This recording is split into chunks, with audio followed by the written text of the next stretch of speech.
do blow and I don't sell crack. Stay alert, I got someone to whack. I'm a wise guy. In the neighborhood, lovely day in the neighborhood for a drive-by. It's a digit to get you. Lovely day in the neighborhood, lovely day in the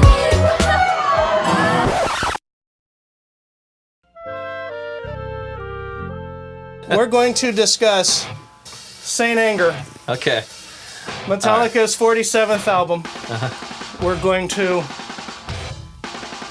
listen to it, study it, Yes. pull out vocals if we need to, our lyrics, Right. and try to figure out, does it deserve the bad reputation it got? So you and I get to be the final arbiters Look, of- the final. of whether or not this This album is the last word on the album. fairly got crapped on. See, okay, and I'm sure I have an interesting, right off the bat, the one thing that, and there's even a YouTube video out there about replacing the snare drum from this Yeah. album. Now, oddly as it may seem, I liked the snare sound on this album. When I heard it, I was like, oh, that's great, because it's like,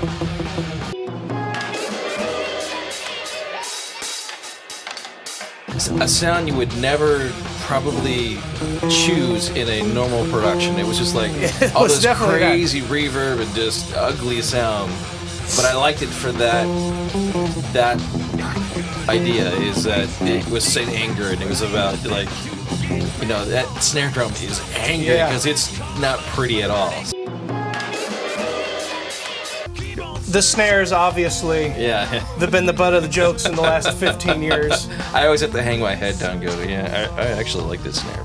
But the mixed feeling I had was when I heard this album, I was like, okay, I'm a fan of the snare. No one else probably ever will, but it was during the time that all the, you know, the rap rock bands were coming out with a really super low, you know, 7-string tuned down, and I was like, oh, they caved and went with that trend.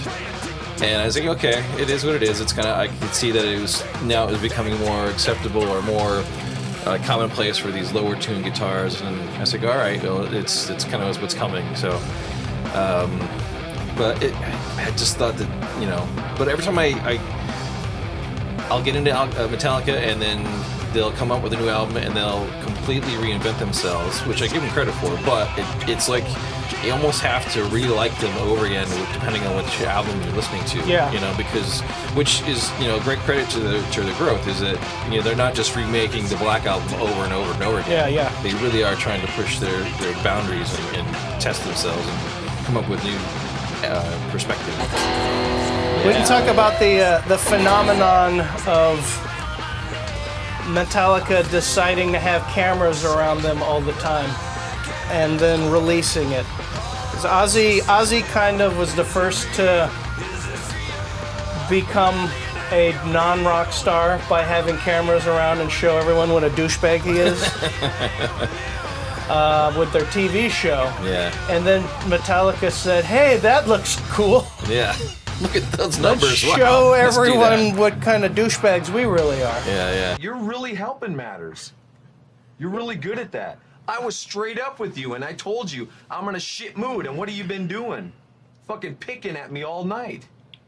Come on, guys. We got better things to do. Alright? Yeah, I do. I do.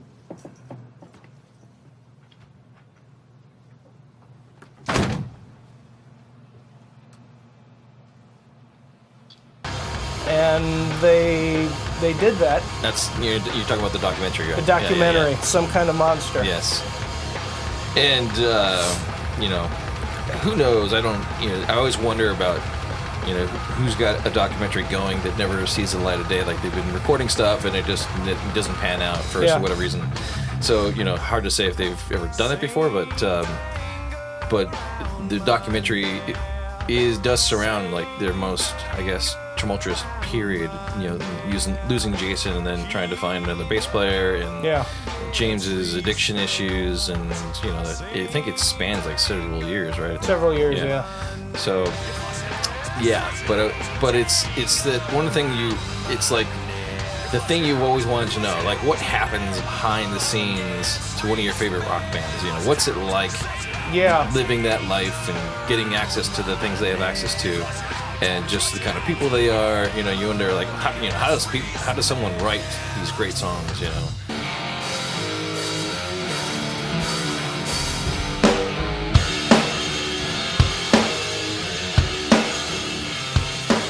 I don't know how you feel. I'm in a shit mood, and I'm not digging it right now. Even last night, I gotta tell you, everybody kind of looked, I hate to tell you, looked pretty burnt.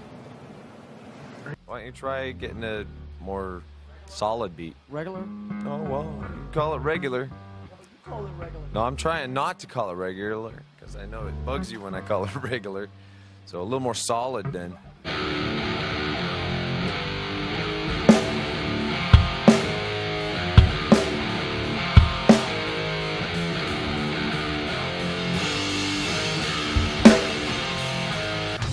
You want to be the fly on the wall of the process, you know. But it's like the guilty pleasure, like, you know. It's like to do that, then you've kind of, you know, as a band, you kind of, I guess, to some degree, people might think you've sold out, and then you know you're just now this reality TV star band, you know, like Ozzy did in a sense. But so, Yeah. what were your feelings on it? But we get to see the Metallica on the clock side.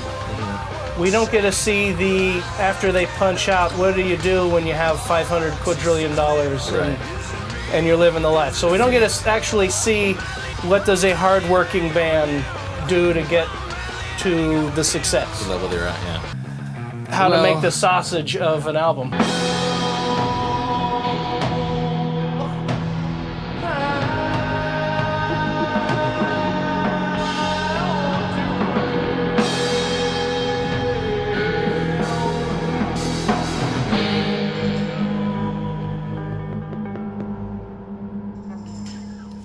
Comments on that one? I would say, you know, if you said, if you were our advisor, what would you say? Then I would say, delete that. You know?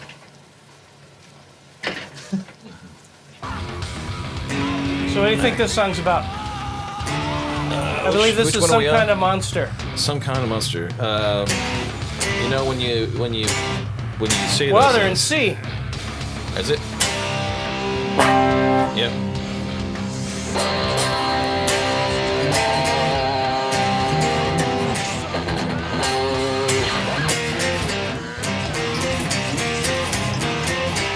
That's pretty low.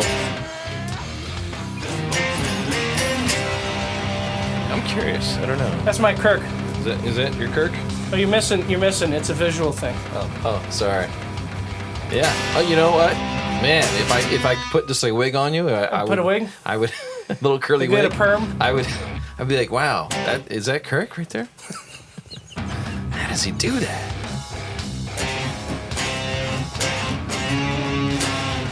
Some kind of monster. That's the thing about like you get a band like Motley Crue, where they tune everything down a whole step. Right. And They were doing that back in the 80s. Yeah, if you try doing that, if you try singing any of their stuff without dropping it down, not that Vince Neil notes were easy to do, Yeah. but if you tried to pull out Kickstart My Heart Oh, and standard tuning? and you forgot to tune it down Yeah. a whole step, Yeah, you're dogs can trying- hear you. That's about it. Is he singing? I don't see any. I see his lips moving. How come but I don't- can't do that? That guy's a god. He's amazing. I understand.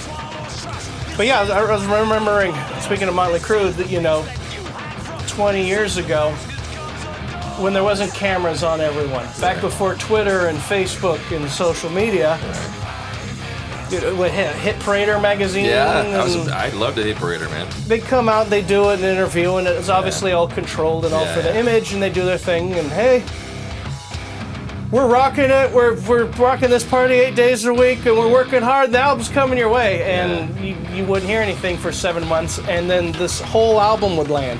Yeah. And you don't know the story behind it. Yeah. You're reading the liner notes, Yeah. hungry for information, Yeah, like yeah. Bob Rock. Yeah. Okay, Vancouver, okay, and then that's it. Here's the name of the guy who put the mics on the drums, but other than that, they land complete.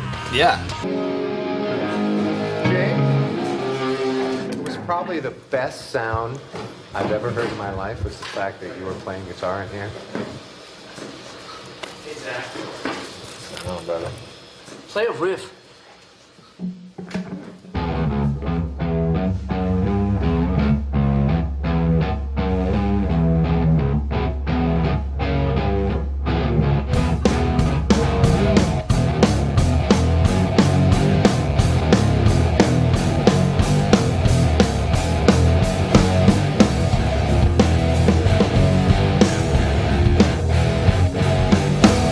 That's funny.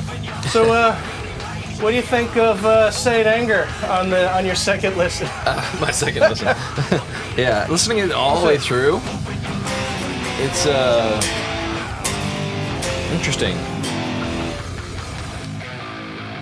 It just, I think it's, to me, it's one of those things that's, when I listen to tuned down guitars, it just becomes like this background sound to me in some way. Like I've got to really work hard to like connect with it, you know. Yeah. But on the other side of that, you know, there was a band like, you know, the first band to me that did it was Korn. Those songs grab you to me. Yeah. You know, especially in that time. But when you're trying, you know, when you try to just shift gears from, hey, we were a standard tuning band for, you know, a decade, and then decided to write songs tuned down, it just somehow, just when your guitar is tuned down, does not make it better, so to speak. You know, it's like, it's when there's that low to me, they tend Well, to this is washed out. what, G sharp down to G sharp. Yeah, that's low. That's low. Yeah. But the funny part is, I didn't even realize this album was a B string drop down album. Yeah. Because you take something like the Black Album, with the first songs, Yeah. and I probably learned all the songs on that album on guitar. Right. And at no point did I ever listen to this album and think, let me grab that guitar Right, exactly. and jam Figure that out, along right. with it. Yeah, exactly.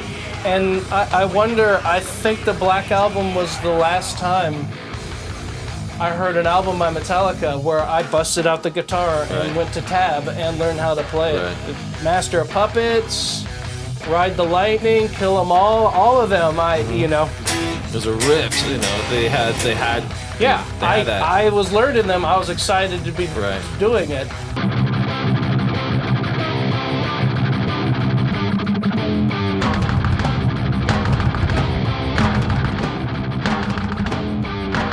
At some point, yeah, because you always got to strike out somewhere creatively, unless you're AC/DC, then you Right. don't have to.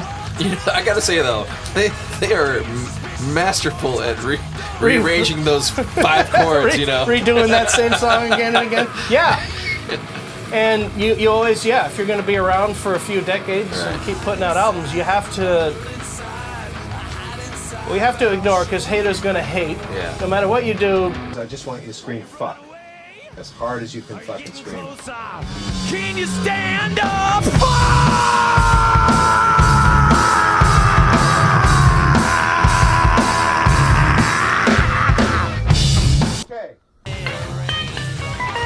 Like I remember in the Some Kind of Monster video, the movie, yes, like there weren't solos in the songs on the albums the way there used to be. the 90s, where there was no guitar solos. Yeah. And Kirk was complaining about it. You know, they're like, well, no, we're not going to do solos, because if we do solos, that's going to peg us at a certain time. Yeah. And Kirk's like, well, no, if we don't do solos, that's going to peg us in this time, because it's not like the world's moved on from solos and solos are ancient. We're just in a little window where solos aren't in. Yeah. And I think that came out of the Nirvana kind of the grunge era. Yeah, the grunge era. People with heart and talent, but not the ability to solo. Right. Not to scoff at. No, I think it really doing. shifted. It was hard for me as a guitar player. Is that it all shifted to songwriting and what you said in your song? When I think in the past it was like, hey, I made this great riff. The lyrics and the song aren't, they're not world changing and they're not going to change your life. They're good vocals, but here's the guitar player. Here's his 30 seconds of mastery that that everyone's going, oh my god, he's amazing. So it was more based around music. When I think in the '90s, the grunge was more about the song and songwriting. Yeah. I think I like Weezer. Weezer, when I was researching bands that jumped the shark, there were many bands that people were suggesting Weezer did that came out of nowhere and were crappy. And it's like, well, you guys can't even agree on which album was suddenly crappy. That's kind of a bad sign. But I mean, I know Rivers is a good player. It's not that he can play a solo. He's actually one of the guitar players I look at as being able to balance is it you or me? I was going to say, is the album over? No. Okay. Still going. He's able to balance, when to play a solo and when not to play a solo. And when he does, he just nails it. He's just got these iconic licks that come in that they're still, like Saint Ain't So, like that second verse lick. Yeah. It's one of my favorites. And it's harder as hell to play. And then you get those other songs that. Oh wow, you did the vocal melody as a guitar solo. But it's all tongue in cheek though too. It's like, isn't that the one about drugs or something like that? Hash Don't pipe, cut right? this out. I think that's hash pipe. Yeah, obviously, tongue in cheek, but yeah. But I think it's what makes them so clever is that they are kind of at the level where they can make fun of things in almost in a satiric sense where it's amazing musicianship, but they also kind of have a comic edge to it as well. That's what the write-ups was basically they became what they were making fun of. Yeah. That the satire was, it's like, oh, check out how ridiculous this solo is, but it's 45 seconds long and you recorded it and there's nothing else but that. At some point, it's what you recorded. Weird Al can satirize something and you get that's what the joke is. But if you got a whole album of satire, I'm sorry, that's what the album is. Yeah.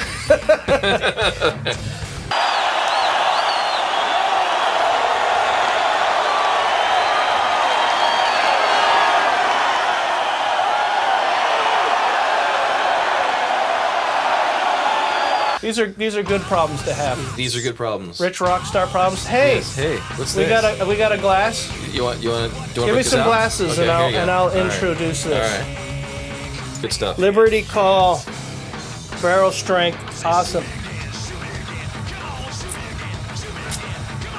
Oh, it's good. Let's let the Nice and smooth. let's let the good podcasting start. The good casting. John Smith, he was. This is what we work. Come on in. Great. James, you don't have a trip. Means to me, man.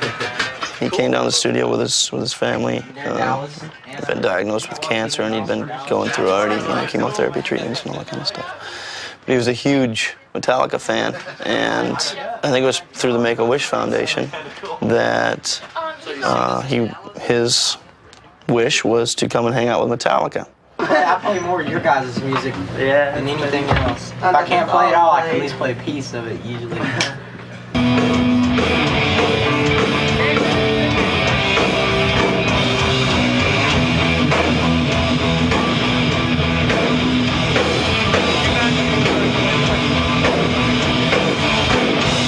I'd like to think that we helped in a small way to give him a little bit something more to fight for, And so that was a good day, good feeling that day. Is it us thing? We have to figure out the two douchebags. The two douchebags. Assholes complaining about something. We'll work on the name. Yeah, we're still working that out. So this is Liam. I'm Liam.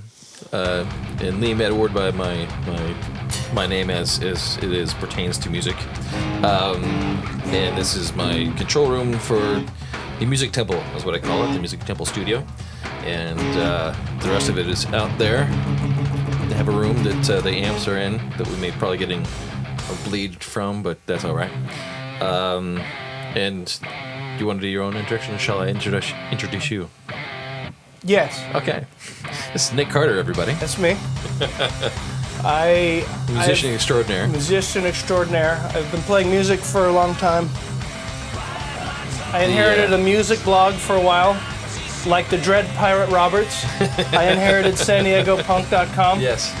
And eventually I captured a farm boy and trained him in the ways of blogging. Oh, good. And when I was ready to retire with my millions, then I handed it off to the Dread Pirate Wesley. Gotcha.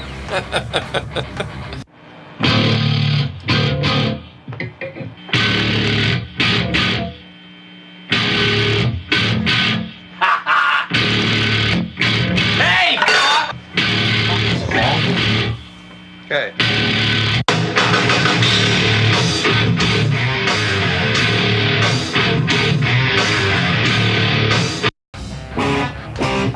It's way down there. It's like C.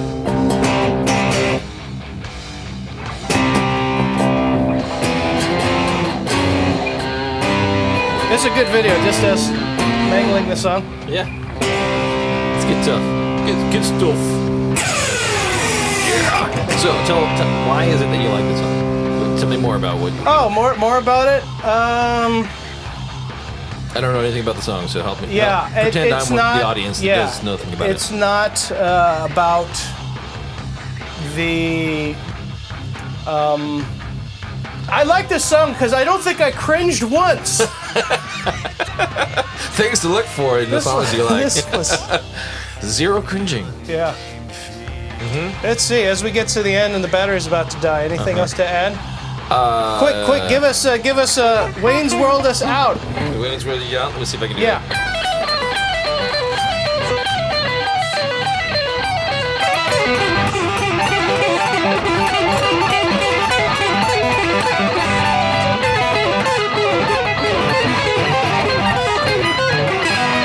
This is gonna be great. Another 3 minutes. You ain't gonna. Who says great? I mean, when it's on the internet, it's gonna be greater. Come on, Petrucci. Petrucci me to the desk. Oh, my hand hurts. My fingers hurt. All right. Well, I think we're gonna call it. I think that greatness has happened. Yes. Oh, before we end. Yes. Does the album? How'd you know the album was done? Stand the test of time. This album? Does Saint Anger, does it deserve the bull crap? No. Or is it a competent no black album? It is, I would say I would lump it in with probably at the top of the heap of like Load and Reload. There's a pile for those kinds of albums. It might be on the top of that album pile, but it's in that pile for me.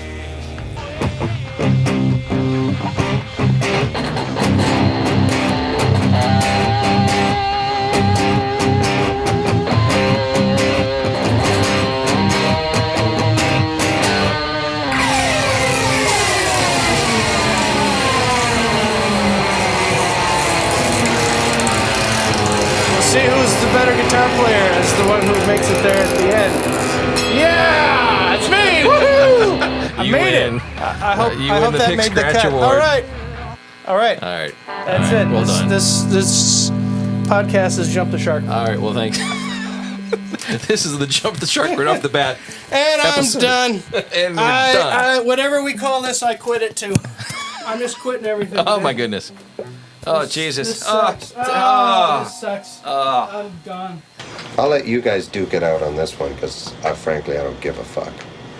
I'm tired of arguing. No, you're not. Yes, I am. No, you're not. You're not trying to argue. I'm sick and fucking tired of arguing.